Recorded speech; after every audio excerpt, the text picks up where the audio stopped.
চিনি গুড় ছাড়া প্রাকৃতিক মিষ্টিতে আমলকি মিষ্টি সম্পূর্ণ নিজস্ব সৃষ্টি। আমলকিগুলো পরিষ্কার করে ধুয়ে নিলাম। একটা পাত্রে খানিকটা জল নিয়ে গ্যাসের উপর চাপিয়ে গ্যাসের ফ্লেমটা অন করে দিলাম। একটা ছিদ্রযুক্ত পাত্রে আমলকিগুলো নিয়ে জলের পাত্রের উপর রেখে একটা ঢাকা দিয়ে দিলাম। 5 মিনিট পর আমলকিগুলো একবার উল্টে দিলাম, আবারও 5 মিনিট ঢাকা দিয়ে দিলাম। টোটাল 10 মিনিট পর আমলকিগুলো দেখুন কত সুন্দর ভাপে সুসেদ্ধ হয়ে গেছে।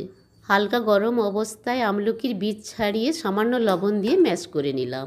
স্বাদ অনুযায়ী 5টা খেজুর নিয়ে খেজুরের বীজ ছাড়িয়ে পরিষ্কার করে ধুয়ে আমলকির সাথে ম্যাশ করে নিলাম।